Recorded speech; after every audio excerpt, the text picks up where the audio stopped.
Jolly Vincent, ഇത് എൻ്റെ മകൻ ആൽഫി, ഇത് ഹസ്ബൻഡ് മാത്യൂസ്. ഞങ്ങൾ കൊല്ലം ജില്ലയിൽ ക്ലാപ്പന ഇടവകയിൽ നിന്നാണ് വരുന്നത്. 2022 ജൂൺ മാസം 17-ാം തീയതിയാണ് ഞാൻ ആദ്യമായി ഉടമ്പടി എടുത്തത്. ഇത് രണ്ടാമത്തെ തവണയാണ് ഈ പരിശുദ്ധമായ അൾത്താരയിൽ ഞാൻ സാക്ഷ്യം പറയാനായിട്ട് പരിശുദ്ധ അമ്മ ഇടയാക്കിയത്. അതിനിടയാക്കിയ പരിശുദ്ധ അമ്മയ്ക്കും തിരുക്കുമാരനും 1000 നന്ദി. എൻ്റെ മകന് കഴിഞ്ഞ മാസം 9-ാം തീയതി പെട്ടെന്നൊരു ആക്സിഡൻ്റ് ഉണ്ടായി. ഈ ആക്സിഡൻ്റ് ഉണ്ടാകുന്നതിന് 3 ദിവസം മുമ്പായിട്ട് എൻ്റെ മനസ്സിൽ മാതാവ് പറയുന്നുണ്ട്, സാക്ഷ്യം പറയണമെന്നുള്ളൊരു മെസ്സേജ് കിട്ടുന്നുണ്ടായിരുന്നു. അതെന്താണെന്ന് എനിക്ക് മനസ്സിലായില്ല. എന്നാൽ പിറ്റേ ദിവസം ഉച്ചയ്ക്ക് ഞാൻ അവിടെ കിടക്കുമ്പോൾ എനിക്കൊരു സ്വപ്നം കാണാനിടയായി. സാധാരണ ഗതിയിൽ ഞാൻ സ്വപ്നം കണ്ടാൽ എനിക്ക് അത് ഓർമ്മ വരത്തില്ല എഴുന്നേൽക്കുമ്പോൾ. പക്ഷേ അന്ന് സ്വപ്നം കണ്ട് ഞാൻ ചാടി എഴുന്നേറ്റ് വിഷമിച്ചു. എൻ്റെ മോൻ ഒരു അപകടം വരുന്നതായിട്ടാണ് ഞാൻ കണ്ടത്. അപ്പോൾ ഹസ്ബൻഡ് അതിലേ വന്നപ്പോൾ ഞാൻ പറഞ്ഞു, അച്ഛൻ ഇങ്ങനെ ഒരു സ്വപ്നം കണ്ട് മോൻ എന്തോ ആപത്ത് വരാൻ പോകുന്നു. അപ്പോൾ ഹസ്ബൻഡ് പറഞ്ഞു, ഇല്ല, നീ എന്തെങ്കിലും ചിന്തിച്ചിട്ട് കിടന്നതായിരിക്കും, അതുകൊണ്ടാണ് അങ്ങനെ സംഭവിച്ചതെന്ന് പറഞ്ഞു. എന്നാൽ ആ രാത്രി വെളുപ്പിന് ഒരു 2:30-3 മണിയായപ്പോൾ ഹസ്ബൻഡ് സ്വപ്നം കാണുകയും ചാടി എഴുന്നേറ്റ് എൻ്റെ മോനെന്ന് പറഞ്ഞ് വിളിച്ചു പോവുകയും ചെയ്ത്. അപ്പം ഞാൻ പെട്ടെന്ന് തട്ടി ഉണർത്തി എന്താ സംഭവിച്ചതെന്ന് ചോദിച്ചു. അപ്പോൾ പറഞ്ഞ് എൻ്റെ മോൻ്റെ തലയ്ക്ക് ആരോ അടിച്ച് എന്ന് പറഞ്ഞ്. അപ്പം ഞങ്ങൾ 2 പേരും അങ്ങനെ കണ്ട്. അപ്പം ഞാൻ ഹസ്ബൻഡിനോട് പറഞ്ഞ്, മോൻ എന്തോ സംഭവിക്കാൻ പോകുന്നുണ്ട്, നമ്മൾ പ്രാർത്ഥിക്കണം അവന് വേണ്ടിയിട്ട്. അങ്ങനെ ഞങ്ങൾക്കൊരു ടർഫുണ്ട്, അപ്പോൾ അവിടെയാണ് മോൻ സാധാരണ കൂടുതൽ സമയം ഇരിക്കുന്നത്. അവിടെ എന്തെങ്കിലും ആയിരിക്കും അപകടം നടക്കുന്നതെന്ന് ഞങ്ങൾ വിചാരിച്ചു. അപ്പോൾ എൻ്റെ കയ്യിൽ അന്ന് ഉപ്പ് ഉണ്ടായിരുന്നില്ല. അപ്പോൾ എൻ്റെ ഒരു ഫ്രണ്ടിനെ ഞാൻ വിളിച്ചു. ഞാൻ വഴി ഇവിടെ ഉടമ്പടി എടുത്തിട്ടുള്ളതാണ്. അപ്പോൾ പുള്ളിക്കാരി ഉച്ചയായപ്പം ഉപ്പ് കൊണ്ടുവന്ന് ഈ സംഭവം നടക്കുന്ന അന്ന് ഉച്ചയ്ക്ക്. അപ്പം ഞാൻ അവളോട് പറഞ്ഞു, എൻ്റെ മോന് എന്തോ സംഭവിക്കാൻ പോകുന്നു, നീ പ്രാർത്ഥിക്കണമെന്ന് പറഞ്ഞു.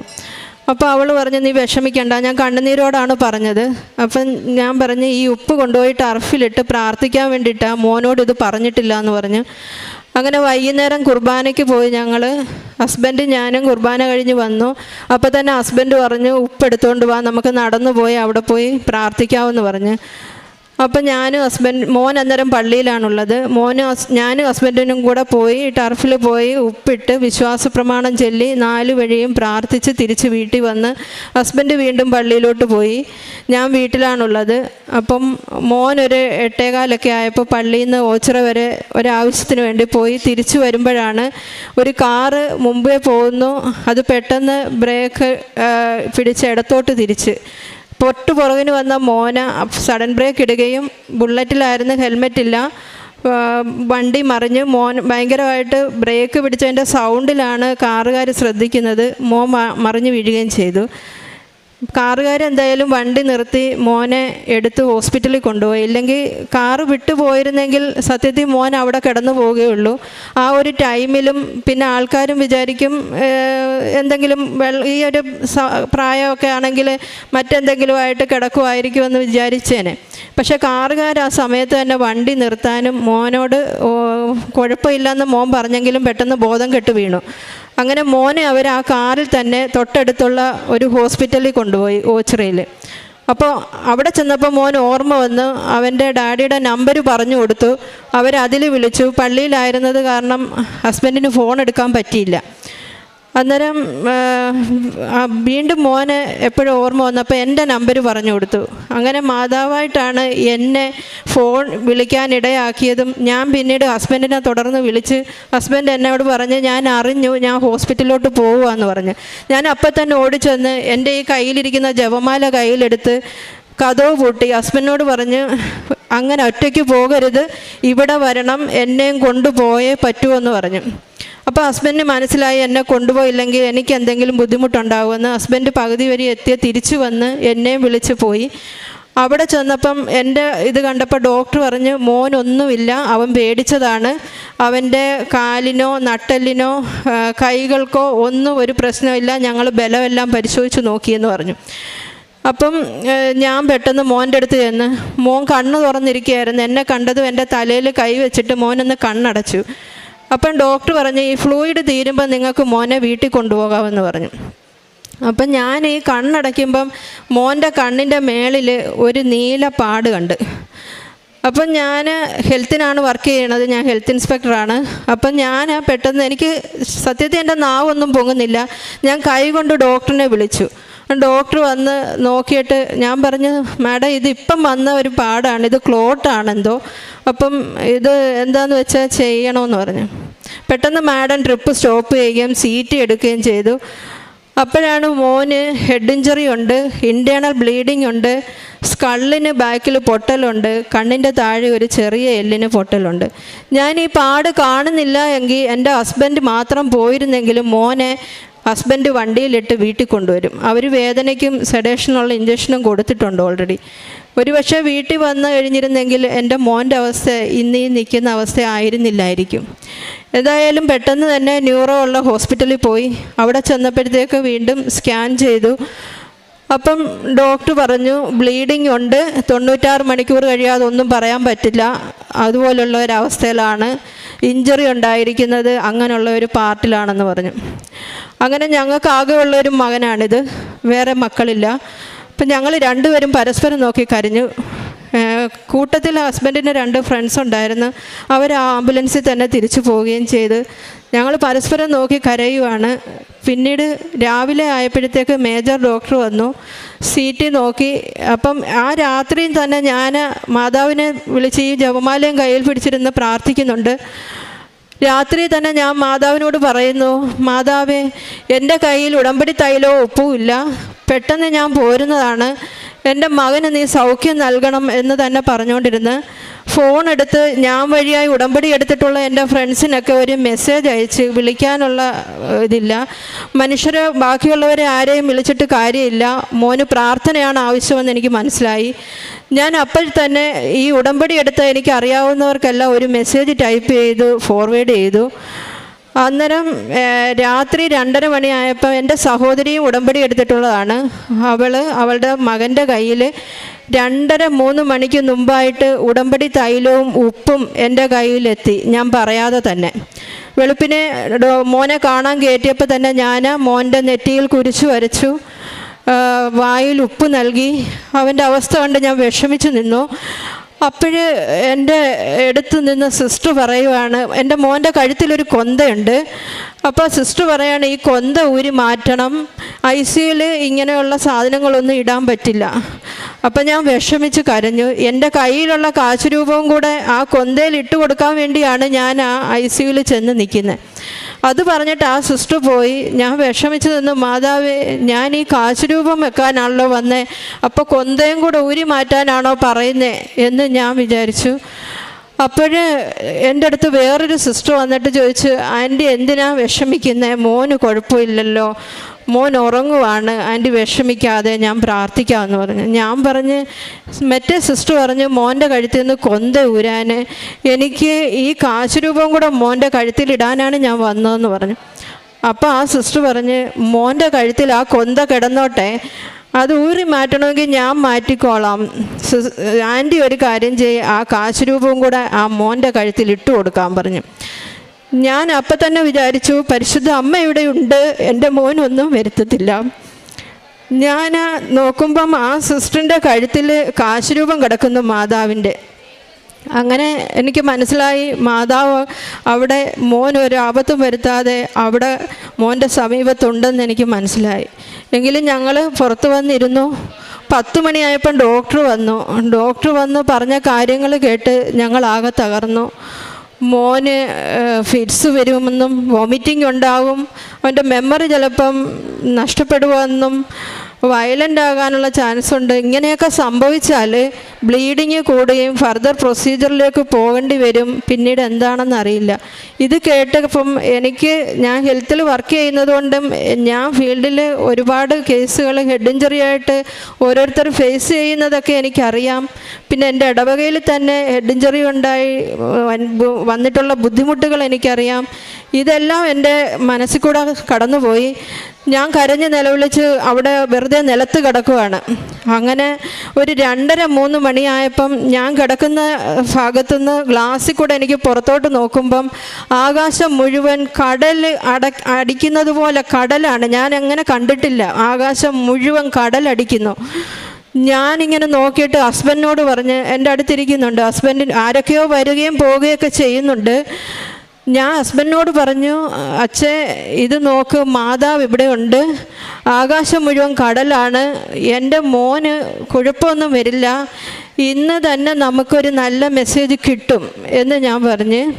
അപ്പോൾ ഹസ്ബൻഡിൻ്റെ സഹോദരിയാണ് ഞങ്ങൾക്ക് അവിടെ ബലം പകർന്നു തന്നുകൊണ്ടിരിക്കുന്നത്. അപ്പം ഞാൻ സമനിലയില്ലാത്ത പോലെയാണ് നിൽക്കുന്നത്. അപ്പോൾ ഒരു 5 മണിക്ക് മോനെ കാണാൻ വേണ്ടി ഞങ്ങൾ അങ്ങോട്ട് കയറാൻ പോകുന്ന സമയത്ത് മോനെ ICUന്ന് ഇങ്ങോട്ട് ഇറക്കുന്നത്. രാവിലെ ഡോക്ടർ പറഞ്ഞത് ഇനി നാളെയാണ് CT എടുക്കുന്നതെന്നാണ് പറഞ്ഞത്. അപ്പം ഞങ്ങൾ രാവിലെ അങ്ങോട്ട് കയറുമ്പോൾ മോനെ ഇങ്ങോട്ട് ഇറക്കുന്നത് കണ്ടപ്പം ഞങ്ങൾ അത് പേടിച്ചു. അപ്പം സിസ്റ്റർ പറഞ്ഞു കുഴപ്പമില്ല, ഡോക്ടർ പറഞ്ഞിട്ടാണെന്ന് പറഞ്ഞു. അപ്പോൾ ആ CT എടുത്തിട്ട് 5:30-6 മണിക്ക് മുമ്പായിട്ട് ഞങ്ങളെ മാത്രം വിളിച്ചിട്ട് പറയുന്നു, മോൻ്റെ ബ്ലീഡിങ് പുതിയതായിട്ടൊന്നുമില്ല, അത് സ്റ്റോപ്പായിട്ടുണ്ട്, പുതിയതായിട്ട് ബ്ലീഡൊന്നും വന്നില്ലെങ്കിൽ നമുക്ക് മറ്റ് പ്രശ്നങ്ങൾ ഉണ്ടാകാതിരിക്കും എന്ന് ഒരു സമാധാനം കിട്ടി. എങ്കിലും ഞങ്ങൾ ആ രാത്രിയിൽ അവിടെ തന്നെ കിടന്നു. ഒരു 3 ഞാനും ഹസ്ബൻഡും ആ നിലത്ത് തന്നെ ഇരിക്കുവാണ്. അപ്പം ഒരു വെളുപ്പിനെ 3 മണിയായപ്പോൾ ഞങ്ങൾ രണ്ടുപേരും കൂടെ പ്രത്യക്ഷീകരണ പ്രാർത്ഥന ചൊല്ലി. മാതാവിനോട് ഞാൻ പറഞ്ഞു, അമ്മേ മാതാവേ, ഈ മെഴുകുതിരി വെളുപ്പിനെ നീലത്തിരി കത്തിക്കുവാൻ എനിക്ക് പറ്റുന്നില്ല, നിൻ്റെ നീലത്തിരി എൻ്റെ കയ്യിലില്ല, നിൻ്റെ നീല അങ്കി കൊണ്ട് എൻ്റെ മോനെ പൊതിഞ്ഞ് സംരക്ഷിക്കണം എന്ന് നിരന്തരമായി പ്രാർത്ഥിച്ചു. മോന് ഹസ്ബൻഡ് അവിടെ നിലത്ത് തന്നെ കിടന്നു. ഞാൻ അവിടെ നിന്ന് ജപമാല ചൊല്ലിക്കൊണ്ടിരുന്നു. നേരം വെളുത്തൊരു 6 മണിയൊക്കെ ആകുമ്പോൾ ഞാൻ ആകാശത്തോട്ട് നോക്കുമ്പം നിറച്ച് നീല പ്രകാശമാണ്, വെള്ളപ്രകാശം, വെള്ളയാണ് മൊത്തം, ആകാശം മുഴുവൻ വെള്ള. എന്നാൽ ഒരു ബെഡ്ഷീറ്റ് പോലെ ഒരു അങ്കി, മാതാവിൻ്റെ അങ്കി കണ്ടു. ഞാനത് ഫോട്ടോ എടുത്ത് ഞാൻ അച്ഛനെ ഇവിടെ കാണിച്ചിട്ടുണ്ട്. ആ അങ്കി കണ്ടു ഞാൻ ഹസ്ബൻഡിനെ വിളിച്ചുണർത്തി. ഞാൻ പറഞ്ഞു, മാതാവ് മോനെ നീല അങ്കി കൊണ്ട് പൊതിഞ്ഞിട്ടുണ്ടെന്ന് പറഞ്ഞു. എല്ലാ ദിവസവും 10 മണിക്കാണ് ഡോക്ടർ മെസ്സേജ് തലേ ദിവസമൊക്കെ പറഞ്ഞത്. അന്ന് രാവിലെ 8:30 മണിയായപ്പോൾ തന്നെ ഡോക്ടർ വന്ന് പറഞ്ഞു, മോന് പുതിയ ബ്ലീഡിങ് ഇല്ല, അവൻ ഇതുവരെയും വൊമിറ്റ് ചെയ്തില്ല, അവന് ഫിറ്റ്സ് വന്നില്ല, അവന് മറ്റ് വയലൻസ് ഒന്നുമില്ല, അവന് മെമ്മറി ഉണ്ട്, അവൻ ഇൻ്റലിജൻ്റായിട്ട് ചോദിച്ച കാര്യത്തിനൊക്കെ മറുപടി പറഞ്ഞു, ഫുഡ് കഴിച്ചു എന്ന് പറഞ്ഞു. പിന്നീട് അങ്ങോട്ടുള്ള എങ്കിലും അവന് ഈ പറഞ്ഞ 4 ദിവസവും ICUയിൽ തന്നെ ഒബ്സർവ് ചെയ്യണമെന്ന് പറഞ്ഞു. അങ്ങനെ അവിടുന്ന് തുടർന്ന് പെട്ടെന്നാണ് അവന് റിക്കവറായി. അവനെ 7ാമത്തെ ദിവസം തന്നെ, അതായത് മാതാവിൻ്റെ സ്വർഗാരോഹണ തിരുനാളിൻ്റെ അന്ന് ഡിസ്ചാർജ് ചെയ്ത് പൂർണ്ണ ആരോഗ്യത്തോടു കൂടി, ഒരു സ്കിന്ന് പോലും എൻ്റെ മോൻ്റെ ഇടും പൊട്ടി ഒരു ബ്ലഡും ഉണ്ടായില്ല, പൂർണ്ണ ആരോഗ്യത്തോടു കൂടെ തിരിച്ചു വന്നു. എങ്കിലും തലേ ദിവസം ഡിസ്ചാർജ് ചെയ്യുന്നതിന് 2 ദിവസം മുമ്പ് ഇതുപോലെ റൂമിൽ കൊണ്ടുവന്നപ്പോൾ അവന് നല്ല തലവേദന ഉണ്ടായി. അപ്പം ഡോക്ടർ പറഞ്ഞിരുന്നു വേദന ഉണ്ടാവുമെന്ന്. അങ്ങനെ എൻ്റെ സഹോദരി ഓടി സിസ്റ്ററിൻ്റെ അടുത്ത് പോയി പറഞ്ഞ് ഡോക്ടറിനെ വിളിച്ച് പെയിൻ കില്ലർ എഴുതിച്ച് തിരിച്ചു കൊണ്ടുവന്നതിന് ഇപ്പുറം ഞാൻ ഉടമ്പടി തൈലം എടുത്ത് എല്ലാ ദിവസവും പുരട്ടും. എങ്കിലും അന്ന് വേദന പറഞ്ഞ ദിവസം ഉടമ്പടി തൈലം എടുത്ത് മോൻ്റെ നെറ്റിക്ക് പുരട്ടി, തലയിൽ പുരട്ടി പ്രാർത്ഥിച്ച്. സിസ്റ്റർ പാരസെറ്റമോൾ ഇഞ്ചക്ഷനും കൊണ്ട് വന്നപ്പോഴത്തേക്ക് മോൻ്റെ തലവേദന മാറി, അവന് വേദനയില്ല. ആ ഇഞ്ചക്ഷൻ മോൻ എടുക്കേണ്ടതായിട്ട് വന്നില്ല. ഡിസ്ചാർജ് ചെയ്തപ്പോഴും ഇതുപോലെ തലവേദനയും തലകറക്കവും ഉണ്ടാകും, 2-3 ആഴ്ചത്തേക്കെന്ന് പറഞ്ഞാണ് വിട്ടത്. പക്ഷേ മോന് തന്ന പെയിൻ കില്ലർ ഈ നിമിഷം വരെയും കൊടുക്കേണ്ടതായിട്ട് വന്നിട്ടില്ല. ഇപ്പം ഞങ്ങൾ ഫോളോ അപ്പ് വിസിറ്റിന് ചെന്നു. അവൻ്റെ ബ്രെയിൻ ഇപ്പം CT എടുത്തു, ക്ലിയറാണ് അവൻ്റെ ബ്രെയിന്. ഒരു സ്കള്ളിൻ്റെ ചെറിയൊരു ക്രാക്കുണ്ട്. നമ്മൾ കയ്യിലോ കാലിലോ ഫ്രാക്ചർ ഉണ്ടായ പ്ലാസ്റ്റർ ഇടുന്ന പോലെ അവിടെ ചെയ്യാൻ പറ്റത്തില്ല, എങ്കിൽ അത് തനിയെ തന്നെ മാറിക്കോളും. അവനൊരു സ്കൂളിൽ പഠിപ്പിക്കുവാണ്, നമ്മുടെ സഭയുടെ തന്നെ. അപ്പം താൽക്കാലികമായിട്ട് സ്കൂളിൽ പഠിപ്പിക്കാൻ പോകുന്നെങ്കിൽ പൊക്കോളാൻ പറഞ്ഞു. അതിനൊന്നും ഒരു കുഴപ്പവും ഇല്ല. അടുത്ത ഓണം കഴിഞ്ഞതിന് ശേഷം പോകുന്നതിന് ബുദ്ധിമുട്ടില്ല. 1 മാസത്തേക്കൊരു ഗുളിക മാത്രം കഴിക്കാൻ തന്നിട്ടുണ്ട്. അല്ലാതെ ഇപ്പം അവന് നടക്കുന്നതിനോ അങ്ങനെ ഒരു തലകറക്കോ ഓർമ്മക്കുറവോ ഒന്നുമില്ല. അവന് നല്ല ആരോഗ്യവാനായിട്ട് തന്നെ ഇരിക്കുന്നു. എൻ്റെ മോനെ ഇങ്ങനെ പൂർണ്ണ ആരോഗ്യത്തോടെ തിരിച്ചു തന്ന പരിശുദ്ധ അമ്മയ്ക്കും തിരുക്കുമാരനും കോടാനുകോടി നന്ദി. രണ്ടാമതായിട്ട് ഞങ്ങൾക്കൊരു സ്ഥലമുണ്ടായിരുന്നു, ഇങ്ങനെ കാട് പിടിച്ച് കിടക്കുകയാണ് കുറച്ച് വസ്തു. അപ്പോൾ ഒരു ദിവസം ഞങ്ങൾ കാറിൽ പോകുമ്പോൾ ഞാൻ എൻ്റെ ഹസ്ബൻഡിനോട് പറഞ്ഞ് നമുക്ക് ഒരു ടർഫ് കണ്ട് ഇതുപോലെ കളിസ്ഥലം. അപ്പോൾ ഞാൻ പറഞ്ഞ് ഇതുപോലൊരു ടർഫ് ഉണ്ടാക്കുവാണെങ്കിൽ നമ്മുടെ വസ്തുവും ഇതുപോലെ നല്ല ക്ലിയറായിട്ട് കിടന്നേനെ ആയിരുന്നല്ലോ. അപ്പോൾ ഹസ്ബൻഡ് പറഞ്ഞു അതിന് 10-50 ലക്ഷം രൂപയോളം വരും. അപ്പം ഞങ്ങളൊരു ഭവനം ഉണ്ടാക്കിയിട്ട് അതിൻ്റെ ലോണും കാര്യങ്ങളും ഓൾറെഡി ഞങ്ങൾക്കുണ്ട്. അപ്പോൾ അതിനെക്കുറിച്ച് ഇപ്പം ഞങ്ങൾക്ക് ചിന്തിക്കാൻ പറ്റില്ല. അപ്പം ഒരു വർഷത്തിനകത്ത് നമ്മൾ പറയാതെ തന്നെ എൻ്റെ ഹസ്ബൻഡിൻ്റെ സഹോദരിയും ഹസ്ബൻഡും കൂടെ ഇങ്ങോട്ട് വരികയും അവരുടെ വസ്തുവും ഇതിൻ്റെ കൂടെയുണ്ട്. അങ്ങനെ പാർട്ണർഷിപ്പിൽ ഒരു ടർഫ് ഞങ്ങൾക്ക് പണിയാനായിട്ട് മാതാവ് അനുഗ്രഹിച്ചു. അതുപോലെ തന്നെ ആ ടർഫിൻ്റെ പ്രവർത്തനങ്ങളെന്ന് പറഞ്ഞാൽ കോവിഡ് സമയത്തായിരുന്നു, 2022 അത് തുടങ്ങിയത്. 2023 ഫെബ്രുവരി 25 ഞങ്ങൾ അതിൻ്റെ ഇനാഗുറേഷൻ വെച്ചു. അപ്പോഴിതുപോലെ വികാരി അച്ഛനെയും വിളിച്ചു. ഞങ്ങൾക്ക് അതൊരു പൊതുവായിട്ടുള്ളൊരു സംരംഭമായതുകൊണ്ട് അതൊരു പബ്ലിസിറ്റി വേണമെന്ന് ആഗ്രഹിച്ചു. ഹസ്ബൻഡിൻ്റെ സഹോദരിയുടെ ഹസ്ബൻഡും കൂടെ ചേർന്ന് ഒരു MLAയോ മന്ത്രിയോ ആരെങ്കിലും കൊണ്ട് ഇനാഗുറേഷൻ ചെയ്യിക്കണമെന്ന് വിചാരിച്ചു. അപ്പം ഞങ്ങളിങ്ങനെ അതിനെക്കുറിച്ച് ചിന്തിച്ച് പലയിടത്തും പോയി. ആദ്യം വരാമെന്ന് പറഞ്ഞെങ്കിലും അവരുടെയൊക്കെ തിരക്കുകൾ മൂലം അവർക്ക് ഈ പറഞ്ഞ വ്യക്തികൾക്ക് രണ്ടുപേർക്കും വരാൻ പറ്റിയില്ല. അങ്ങനെ വിഷമിച്ച് നിന്നപ്പോൾ അന്നത്തെ ദിവസം ഞങ്ങളുടെ ഡാഡിയുടെ ആണ്ടായിരുന്നു. അന്നേരം ഞങ്ങളുടെ കുടുംബത്തിലുള്ള എല്ലാവരും തന്നെ ഉണ്ട്. അപ്പോൾ വിഷമിച്ച് നിന്നപ്പോൾ ഞാൻ പറഞ്ഞു ഇത് നമ്മളിപ്പോൾ ഇങ്ങനെ വിഷമിച്ച് നിന്നിട്ട് കാര്യമില്ല, നമുക്ക് പ്രാർത്ഥിക്കാം. സന്ധ്യ പ്രാർത്ഥനയ്ക്ക് ഞങ്ങളെല്ലാവരും ഇരുന്നു. പ്രാർത്ഥന കഴിഞ്ഞ് തിരിച്ചിറങ്ങുമ്പോൾ ഹസ്ബൻഡ് എന്നോട് പറയുന്നു, അതിൻ്റെ ഇടയിൽ നടന്ന കാര്യമൊന്നും ഞങ്ങൾക്ക് അറിയുന്നില്ല, ഞാൻ അറിഞ്ഞില്ല. ഹസ്ബൻഡ് പ്രാർത്ഥന കഴിഞ്ഞപ്പോൾ എന്നോട് ചോദിക്കുന്നു, ഈ മന്ത്രി MLA ഒന്നുമല്ല, MP വന്നാൽ എന്തെങ്കിലും കുഴപ്പമുണ്ടോ?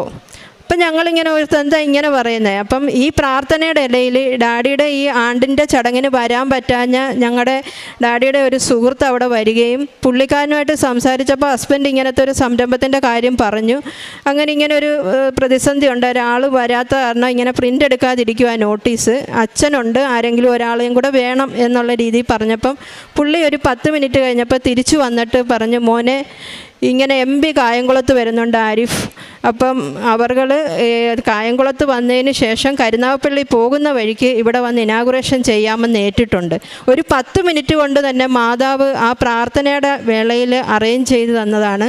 തുടർന്ന് പെട്ടെന്ന് 2 ദിവസം കൂടെ ഉള്ളൂ ബാക്കി. അതിൻ്റെ ഭൗതികമായ കാര്യങ്ങൾക്കെല്ലാം മാതാവ് ഞങ്ങളുടെ കൂടെ നിൽക്കുകയും വേണ്ടുന്ന എല്ലാ ക്രമീകരണങ്ങളും ഞങ്ങൾക്ക് ഹസ്ബൻഡിൻ്റെ ഡാഡിയും മമ്മിയും മരിച്ചതാണ്. ആ ഒരു സ്ഥാനത്ത് ഞങ്ങളുടെ പരിശുദ്ധ അമ്മ നിന്ന് ഞങ്ങൾക്ക് ആ കാര്യങ്ങളെല്ലാം വേണ്ട വിധത്തിൽ നടത്തി തരികയും പിന്നീട് ഉദ്ഘാടനത്തിന് ശേഷവും കുറച്ച് ദിവസം അവിടെ ഈ കളികൾ നടക്കാതെ ഞങ്ങൾ വിഷമിച്ചു. അപ്പം ഞാൻ മോനോട് പറഞ്ഞു, നമുക്ക് ഉടമ്പടി ഉപ്പ് കൊണ്ടുപോയി 4 വശവും ഇട്ട് വിശ്വാസ പ്രമാണം ചൊല്ലി പ്രാർത്ഥിക്കാം.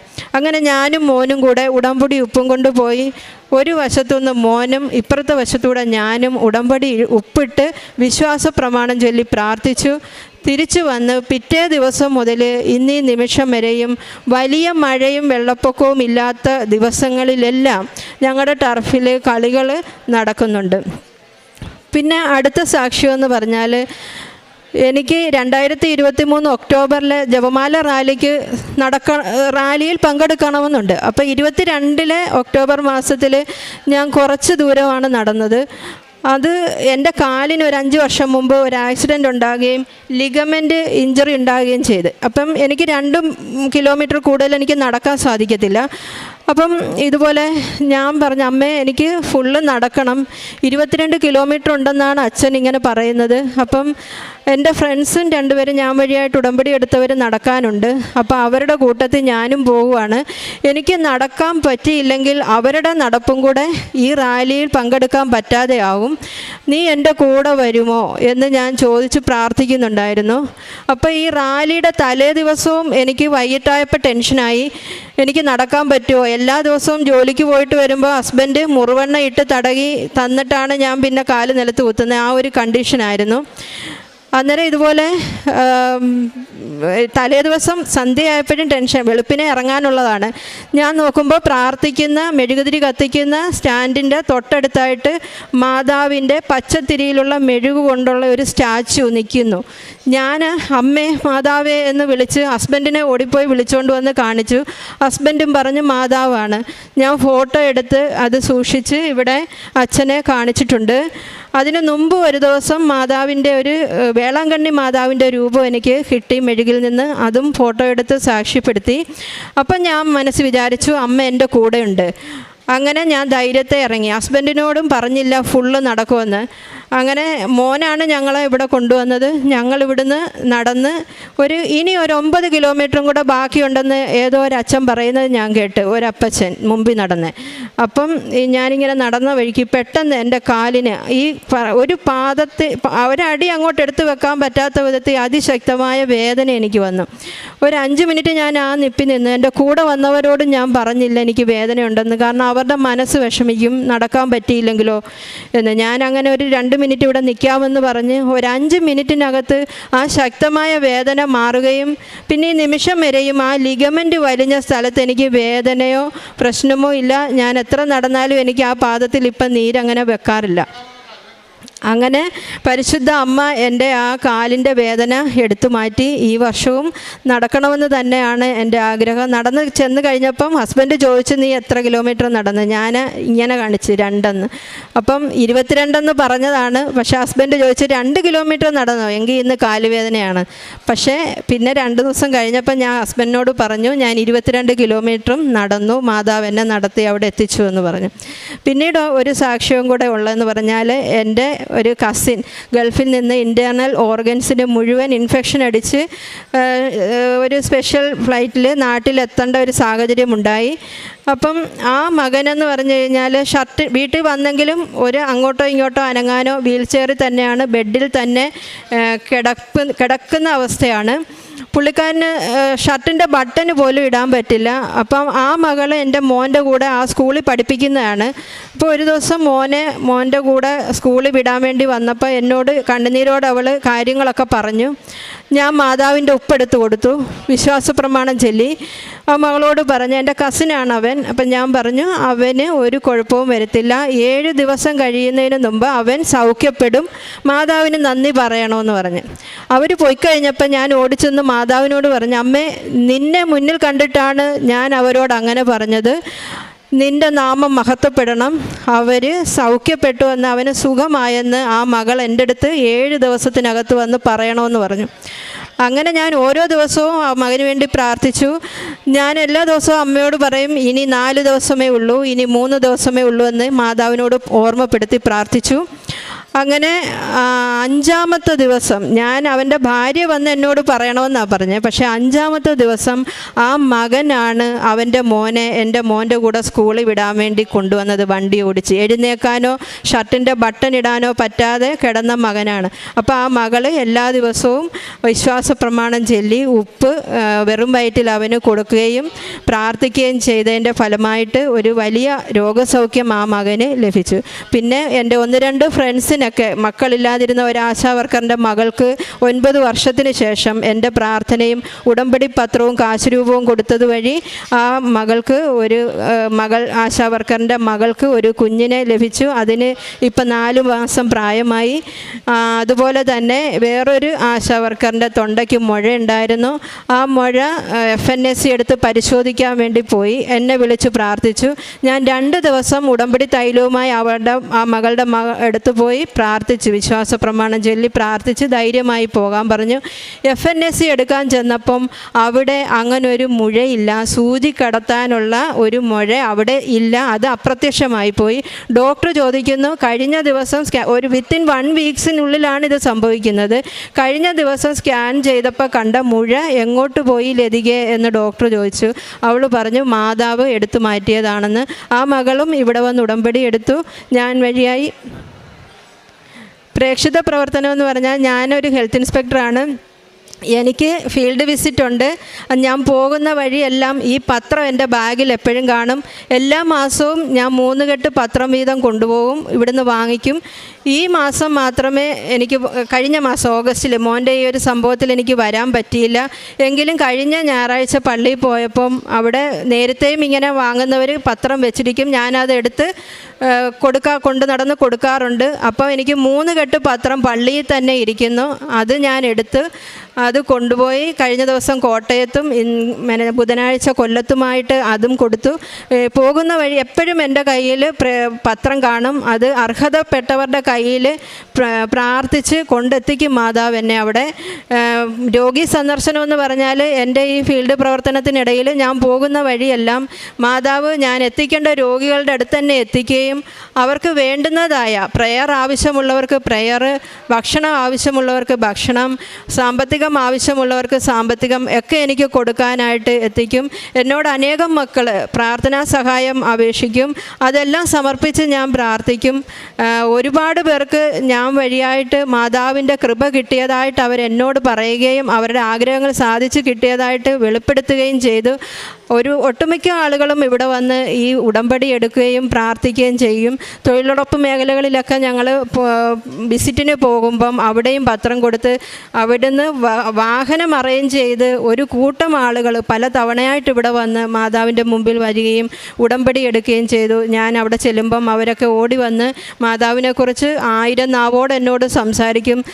സിസ്റ്ററാണ് അല്ലെങ്കിൽ സാറാണ് ഞങ്ങൾക്ക് മാതാവിനെ തന്നതെന്ന് പറയുമ്പോൾ ഞാൻ ആ മഹത്വവും നന്ദിയും എല്ലാം ഞാൻ മാതാവിന് കൊടുക്കാനാണ് പറയുന്നത്.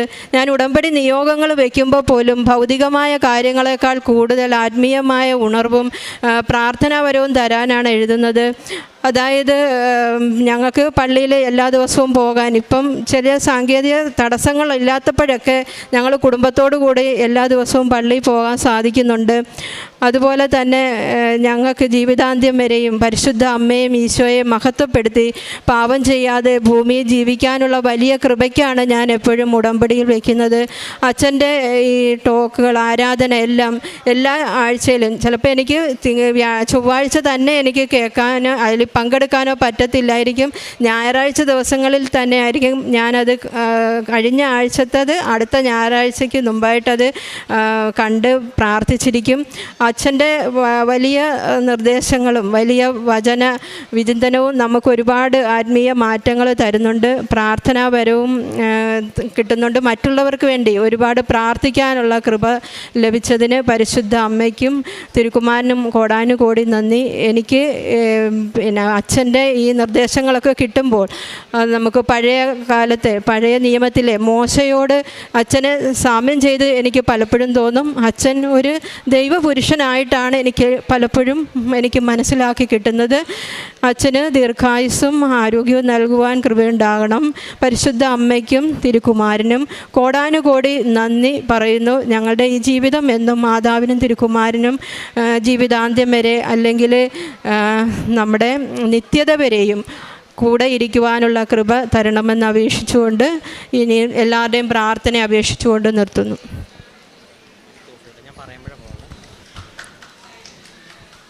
ഈ ഒരു സാക്ഷ്യത്തിൽ ഇദ്ദേഹം ഒരു ഹെൽത്ത് ഇൻസ്പെക്ടറാണ്. അപ്പം നമ്മുടെ ജീവിതത്തിലുള്ള ഏറ്റവും പ്രധാനപ്പെട്ട ചോദ്യം, നമ്മൾ എന്തിനാണ് ജീവിക്കുന്നത്, എന്തിനാണ് നമുക്കൊരു കുടുംബം, എന്തിനാണ് നമുക്കൊരു തൊഴിൽ, എന്തിനാണ് നമ്മൾ ഭക്ഷണം കഴിക്കുന്നത്? ഈ എന്തിനാണെന്നുള്ള ചോദ്യത്തിന് വ്യക്തമായിട്ട് മറുപടി ബൈബിൾ നൽകുന്നുണ്ട്. നിങ്ങൾ ഭക്ഷണം കഴിക്കുകയോ പാനം ചെയ്യുകയോ ഏത് തൊഴിൽ ചെയ്യുമ്പോഴും അതെല്ലാം ദൈവനാമത്തിൻ്റെ മഹത്വത്തിന് വേണ്ടിയാണെന്നുള്ള ഒരു വ്യക്തമായിട്ടുള്ള മറുപടി കർത്താവ് ഡയറക്റ്റും അല്ലെങ്കിൽ ബൈബിളിൻ്റെ തുടക്കം തൊട്ട് അവസാനം. അതുകൊണ്ട് തന്നെയാണ് ബൈബിള് ജീവിതത്തിൽ വ്യക്തമായിട്ടൊരു ഫോക്കൽ പോയിൻ്റുള്ള ആ ഫോക്കസ് എന്താണെന്നുള്ള ചോദ്യത്തിനും ഈ ഒരു സാക്ഷ്യത്തിൽ അദ്ദേഹം മറുപടി പറയുന്നുണ്ട്. നിത്യതയാണ് അതിൻ്റെ ഫോക്കസ്. ഒരു പക്ഷേ പതുക്കെ ഉടമ്പടിയിൽ നിൽക്കുന്നവർ ഈ ഒരു ബോധ്യത്തിലേക്ക് പരിശുദ്ധ അമ്മ കൊണ്ടുചെന്ന് നിർത്തും. അതാണ് അമ്മയുടെ ഏറ്റവും വലിയൊരു ദൗത്യം എന്ന് പറയുന്നത്. രണ്ടാമത്തത്, ഇവിടെ ഉടമ്പടി ഇപ്പം കൂടുതലും കുടുംബങ്ങളായിട്ട് വന്നാണ് ഈ അൾത്താരയിൽ സാക്ഷ്യം പറയുന്നത്. കുടുംബങ്ങളായിട്ട് അൾത്താരയിൽ നിൽക്കുമ്പം ഇനി പ്രത്യേകിച്ച് ഒരുമിച്ച് ഇവർ പ്രാർത്ഥിക്കുന്നുണ്ട് എന്ന് പ്രത്യേക വാക്കുകളിൽ പറയേണ്ട ആവശ്യമില്ല. കാരണം സമയം കണ്ടെത്തി അൾത്താരയിൽ വരെ സാക്ഷ്യം പറയാൻ എത്തുന്ന കുടുംബം ഉറപ്പായിട്ടും പ്രാർത്ഥനയിൽ ഒരുമിക്കുന്നവരാണ് എന്ന് ചിന്തിക്കുന്നത് വളരെ യുക്തമാണ്. പിന്നെ മൂന്നാമത്തത് ഈ മകൻ്റെതാണ് ഏറ്റവും പ്രധാനപ്പെട്ട സാക്ഷ്യം. ഈ മകന് അങ്ങനൊരു ഇതുണ്ടാകുന്നതിന് മുൻപ് തന്നെ പരിശുദ്ധ അമ്മ ഒരു ദർശനത്തിൽ അല്ലെങ്കിൽ ഇങ്ങനെ ഒരു കാര്യം നടക്കാൻ പോകുന്നു, ഒരുങ്ങിയിരിക്കുക എന്നുള്ളതാണ്. ഇപ്പം ഒരു ദർശനങ്ങളുടെ ഒരു ലോകം, സ്വപ്നങ്ങളുടെ ഒരു ലോകം, ദൈവാനുഭവത്തിൻ്റെ ഒരു ലോകം, ദൈവം സംസാരിക്കുന്ന ആശയവിനിമയത്തിൻ്റെ ഒരു ലോകത്തിലേക്കുള്ളൊരു താക്കോലാണ് ഉടമ്പടി. അത് നിങ്ങൾ സാക്ഷ്യങ്ങൾ പരിശോധിക്കുമ്പോൾ വ്യക്തമാണ്. ജോയൽ പ്രവാചകൻ്റെ പുസ്തകത്തിൽ പറയുന്നു, എല്ലാവരിലേക്കും ഞാൻ എൻ്റെ ആത്മാവിനെ വർഷിക്കും, എല്ലാവർക്കും സ്വപ്നങ്ങൾ കാണും, വൃദ്ധന്മാർ സ്വപ്നങ്ങൾ കാണും, യുവാക്കൾക്ക് ദർശനങ്ങൾ ഉണ്ടാകും. അപ്പം ഇതൊരു വലിയ ദൈവിക പദ്ധതിയുടെ ഭാഗമായതുകൊണ്ട് തന്നെ ഈ ആത്മീയമായൊരു ലോകത്തിലേക്ക് എത്തിച്ചേരുവാനുള്ളൊരു താക്കോലാണ്. അതുകൊണ്ടാണ് ഉടമ്പടി എടുത്തവർ ഉടമ്പടി സാക്ഷ്യം കേൾക്കുന്ന പോലെ ഉടമ്പടിക്ക് പുറത്തുള്ളവരും വിശ്വാസമില്ലാത്തവരും കാണുന്നത്. ഈ ഒരു ലോകത്തിന് അതിൻ്റെതായ ഒരു ഉടമ്പടിയുടെ ലാംഗ്വേജ് ഉണ്ട്, ഉടമ്പടിയുടെ അനുഭവമുണ്ട്. അതുകൊണ്ടാണ് സാക്ഷ്യം കേൾക്കുന്നവർ ആവർത്തിച്ച് കേട്ടുകൊണ്ടിരിക്കുകയും സാക്ഷ്യം കേൾക്കേണ്ടെന്ന് തീരുമാനിക്കുന്നവർ പിന്നീട് അത് കേൾക്കാതെ. അപ്പം ഈ ഒരു ലോകത്തിലേക്ക് ഒരുപാട് പേര് പരിശുദ്ധ അമ്മ ക്ഷണിച്ച് കൊണ്ടുവരുന്നതിനോർത്ത് നന്ദി പറയാം. ഒപ്പം ഏറ്റവും അവസാനം നമുക്കൊരു അനുഭവം ഉണ്ടാകുക എന്നതുപോലെ പ്രധാനപ്പെട്ടാണ്. നമ്മൾ കാരണം മറ്റുള്ളവർക്ക് അനുഭവമുണ്ട്. അപ്പോൾ ഇദ്ദേഹം ചെയ്യുന്ന ആ വലിയ ഒരു ഒഫീഷ്യൽ ഡ്യൂട്ടിയുടെ ഇടയിൽ പോലും ഇദ്ദേഹത്തിലൂടെ പരിശുദ്ധ അമ്മയെ മറ്റുള്ളവരിലേക്ക് കൊണ്ടുവരാനായിട്ട് ശ്രമിക്കുന്നുണ്ട്. എവിടെ പോയാലും ഒരു 3 കെട്ട് പത്രം മേടിക്കുക എന്ന് പറയുന്നത് പരിശുദ്ധ അമ്മയുടെ വലിയ സാന്നിധ്യത്തിലെ മറ്റുള്ളവരിലേക്ക് കൊടുക്കുക എന്നുള്ളതാണ്. സഞ്ചാരി മാതാവ് പലരുടെയും ജീവിതത്തിലേക്ക് സഞ്ചരിച്ച് എത്തിച്ചേരുന്നത് ഇവിടെയുള്ള ഉടമ്പടി വസ്തുക്കളിലൂടെയാണ്, അതിലൊരു സംശയവുമില്ല. പിന്നെ ഏറ്റവും അവസാനം സാക്ഷ്യങ്ങളൊക്കെ പറഞ്ഞ് ലോജിക്കലി ഇങ്ങനെ പ്രാർത്ഥിച്ചൊരുങ്ങി വിലയിരുത്തി അവസാനമാകുമ്പോൾ മാതാവ് തന്നെയാണ് ഈ ഒരു പ്രചോദനവും ശക്തിയും നൽകുന്നത്. ഇപ്പം സമുദ്രത്തിനെക്കുറിച്ച് ഉള്ളൊരു റെഫറൻസ് ഈ സാക്ഷ്യത്തിലുണ്ട്. നിങ്ങൾക്കറിയാം പരിശുദ്ധ അമ്മയുടെ പശ്ചാത്തലമായിട്ട് ഒരു സമുദ്രമാണ് കൃപാസനത്തിലുള്ളത്.